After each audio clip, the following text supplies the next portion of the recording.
Assalamualaikum warahmatullahi wabarakatuh.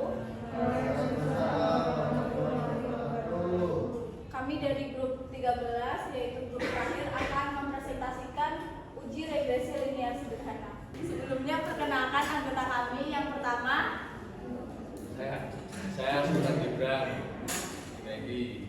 saya Edwina Salaputri Santi. Saya Osaris Mesnawati. Selanjutnya, uji regresi linear sederhana. Uji regresi linear sederhana adalah sebuah metode pendekatan untuk pemodelan hubungan antara satu variabel dependen dengan variabel independen. Dalam analisis regresi linear sederhana, hubungan antar variabel bersifat linear, di mana perubahan pada variabel X akan diikuti oleh perubahan pada variabel Y secara tetap. Selanjutnya yaitu tujuan regresi linear sederhana. Tujuan utama penggunaan regresi ini adalah untuk memprediksi atau memperkirakan nilai variabel dependen dalam hubungan dengan variabel independen. Dengan demikian, keputusan dapat dibuat untuk memprediksi seberapa besar perubahan nilai variabel dependen bila nilai variabel Y naik turunkan. Dengan kata lain, regresi linear sederhana digunakan untuk menguji pengaruh satu variabel bebas terhadap variabel terikat. Yang ketiga yaitu syarat uji regresi linear sederhana. Di sini syarat uji regresi linear sederhana yaitu yang pertama valid dan reliable, dan yang kedua adalah normal dan linear. Oke, next yaitu dasar pengambilan keputusan. Pengambilan keputusan dalam uji regresi linear sederhana dapat mengacu pada dua hal, yaitu membandingkan nilai signifikansi dengan nilai probabilitas 0,05. Jika nilai signifikansi kurang dari 0,05, artinya variabel X berpengaruh terhadap variabel Y. Jika nilai signifikansi lebih dari 0,05, artinya variabel X tidak berpengaruh terhadap variabel Y. Dan dasar pengambilan keputusan yaitu membandingkan nilai T hitung dengan T tabel. Jika nilai T hitung lebih besar dari T tabel, artinya variabel X berpengaruh terhadap variabel Y. Jika nilai T hitung lebih kecil dari T tabel, artinya variabel X tidak berpengaruh terhadap variabel Y. Langkah-langkah dalam melakukan analisis regresi linear sederhana yaitu tentukan tujuan dari melakukan analisis regresi linear sederhana. Identifikasikan variabel faktor penyebab prediktor dan variabel akibat atau respons, dan lakukan pengumpulan data. Hitung XY dan total dari masing-masingnya. Hitung B1 dan B0 berdasarkan rumusnya, dan model persamaan regresi linear sederhana, dan lakukan prediksi atau peramal terhadap variabel faktor penyebab atau variabel akibat. Mungkin itu saja materi yang dapat kami sampaikan. Selanjutnya mungkin teman-teman bersama penyaji bisa praktek SPSS langsung. Jadi teman-teman, kita akan mulai uji praktik SPSS-nya untuk uji regresi linear sederhana. Yang pertama-tama kita harus persiapkan yaitu tentu saja aplikasi SPSS dan juga data yang mau kita uji. Kalau saya sendiri, contoh datanya memakai ini, pengaruh penggunaan bot AI terhadap ketergantungan siswa dalam belajar. Bot AI ini sebagai variabel X, dan ketergantungan siswa dalam belajar ini sebagai variabel Y. Total sampel datanya ada sekitar 52. Ada 52 total sampel. Tuh nanti kita kopas, kita buka dulu SPSS-nya. Kita masuk ke variable view. Maaf sekali ini laptop saya sudah tua jadi terlalu lemot.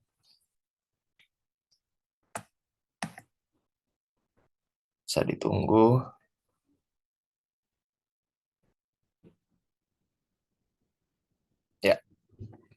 Ini penampilan variabel view-nya.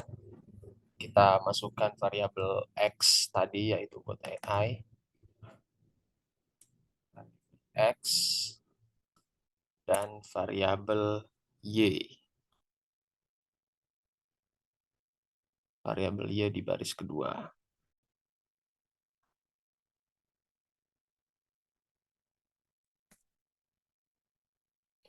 Variabel X kita beri label sesuai tadi, yaitu bot, dan variabel Y kita beri label ketergantungan. Sudah, setelah itu kita pindah ke data view. Dan di data view ini kita input data-data yang sudah kita siapkan tadi. Kita copy.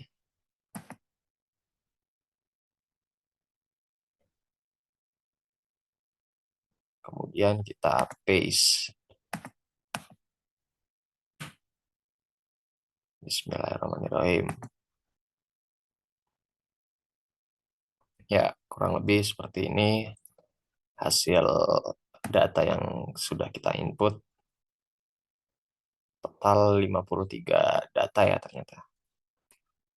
Setelah itu kita ke analyze. Dan kita cari regression, kemudian linear.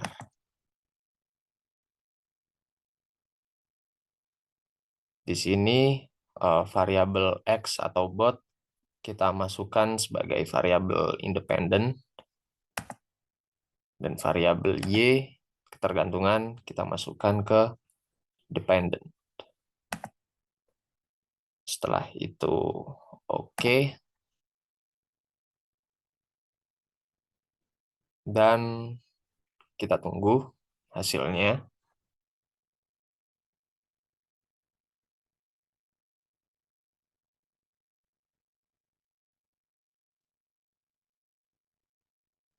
Sekali lagi mohon maaf, ini laptop saya laptop tua sekali, jadi sangat lemot ya. Nah, sudah muncul hasilnya, sudah muncul output-outputnya. Output yang perlu diberi highlight untuk ditafsirkan itu mulai dari output yang model summary. Kedua atau model summary itu menjelaskan besarnya nilai korelasi atau hubungan, yaitu R ini ya. Hubungan itu tandanya R alias relation yang sebesar 0,463. Terus ada juga koefisien determinasi atau R square sebesar 0,215 yang berarti pengaruh variabel bebas alias botnya terhadap variabel terikat yaitu ketergantungan itu sebesar 21,5%. Itu untuk penafsiran dari output model summary. Kemudian ini kita bahas ke output bagian ketiga, yaitu ANOVA. Dari output tersebut diketahui kalau nilai F hitungnya adalah 13,951 dengan tingkat signifikansinya sebesar ini 0,000, yang berarti itu kurang dari 0,05. Maka model regresinya dapat dipakai untuk memprediksi variabel ketergantungan, atau dengan kata lain ada pengaruh variabel bot terhadap variabel ketergantungan. Jadi dari hasil ANOVA ini ada pengaruh antara variabel X terhadap variabel Y hasilnya. Kemudian output yang berikutnya yaitu koefisien. Bisa diketahui nilai konstan A-nya yaitu sebesar 9,481. Sementara nilai bot atau B-nya itu sebesar, atau koefisien regresinya sebesar 0,438. Ini ya, bot. bot 0,438. Sehingga persamaan regresinya dapat ditulis, sebentar saya tulis di sini aja sekalian. Persamaan regresinya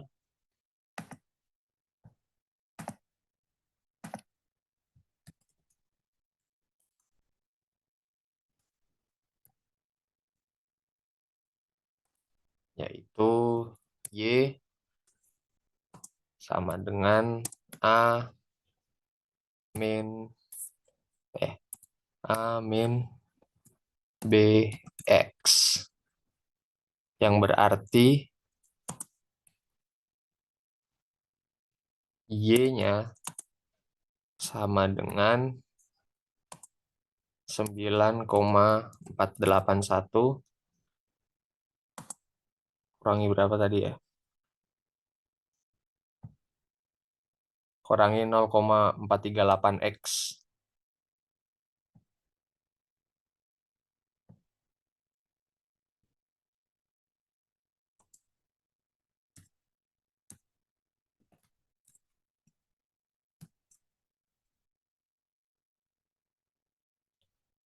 Nah, dari persamaan regresi ini bisa mengandung arti bahwa nilai konsisten variabel ketergantungan adalah sebesar 9,481 dan koefisien regresi X sebesar 0,438 menyatakan bahwa setiap penambahan 1% nilai trust, maksudku nilai bot, maka nilai ketergantungan bertambah sebesar 0,438. Jadi koefisien regresi tersebut bernilai positif sehingga dapat dikatakan bahwa arah pengaruh variabel X terhadap variabel Y adalah positif. Saya tulis lagi untuk kesimpulannya. Kita tunggu ya, teman-teman. Laptop saya lemot sekali.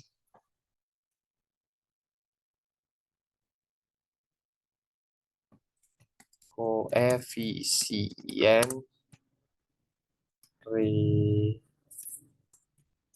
regresi X sebesar 0,438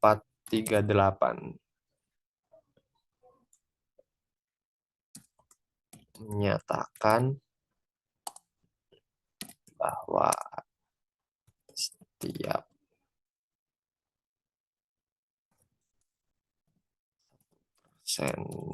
nilai bot atau nilai variabel X, maka nilai tergantungan atau variabel Y bertambah sebesar 0,438, yang berarti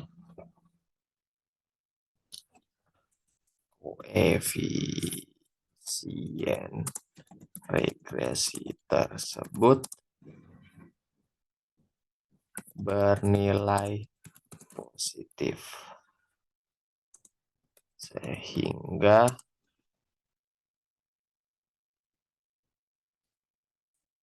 bisa disimpulkan bahwa arah pengaruh variabel X terhadap variabel Y adalah positif. Ya, ini adalah kesimpulan dari output bagian koefisien. Jadi bisa dipahami ya bagaimana langkah-langkah untuk melakukan uji analisis linear sederhana, regresi linear sederhana, dan cara menafsirkan output-outputnya. Mungkin demikian dari saya. Atas perhatiannya, terima kasih.